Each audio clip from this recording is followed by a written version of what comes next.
Sa kagustuhan na ngang makatulong sa mga magulang, nagawa ni Janet na magsinungaling sa kanyang ama sa pagsasabing sa Tacloban lamang siya mamamasukan.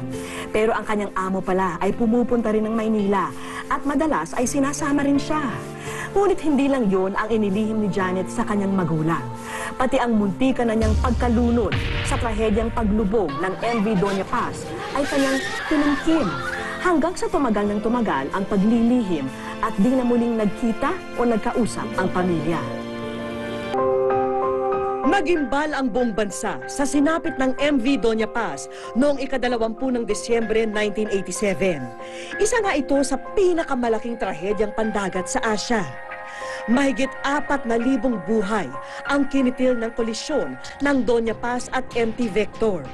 At tanging 26 lamang ang nakaligtas mula sa kapahamakan. Subalit paglipas ng mahigit 2 dekada, isang tinig ang hindi narinig, isang kwento na hindi nabatid. May isang buhay pala na lubos na binago ng trahedya. Ako si Valeriana Duma, 39 years old. Isa ako sa survivor sa Doña Paz. Isa ang nooy 14 na taong si Valeriana sa mga nakaligtas sa paglubog ng Doña Paz. Tinalikdan na niya ang ngalang Valeriana at sa halip ay ginamit ang pangalang Janet. Hindi na dokumento ang pagkakaligtas sa kanya noon, kaya hindi siya nakasama sa 26 na nakatalang survivor ng naturang trahedya. Siya na ang pinakabatang nakaligtas dito.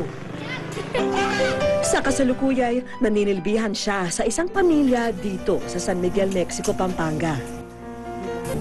Mabait siya, maunawain at masipag, mahiyain at matulungin siya.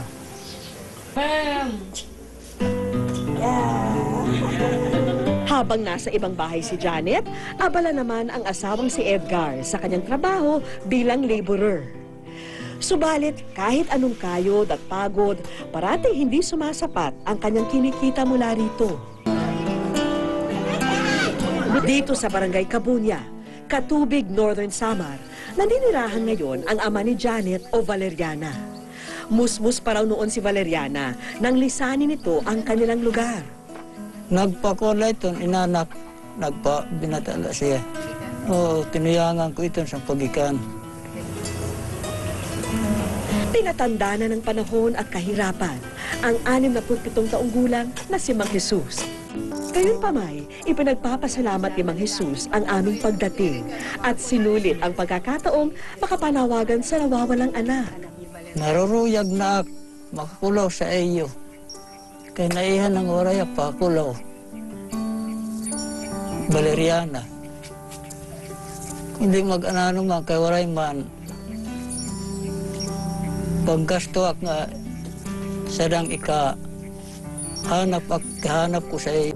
Walang kamalay-malay si Mang Jesus. Natutuldukan na ng araw na yun ang mahigit 2 dekadang pagkawalay sa anak. Maya-maya pa'y... Ito na nga. Ito kayo. Dino? Ako si Valeriana. Kayong anak mo na wala.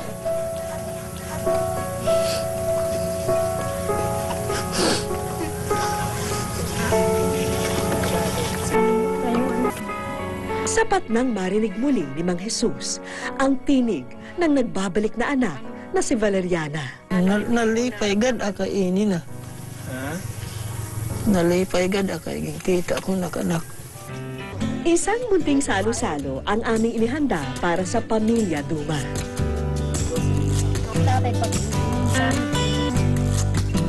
Ibinigay na namin ang kaunting tulong pinansyal para kay Janet o Valeriana. Gayon din ang mga bagong cellphone na magbibigkis sa PC ng kanilang komunikasyon. Sa trahedyang sinapit ni Valeriana, napatunayan niyang walang imposible sa dasal at pangarap. At ngayong nabigyan siya ng pagkakataong makapiling ang ama, pipilitin na lang bawiin ang mga nawalang panahon at nasayang na pagkakataon.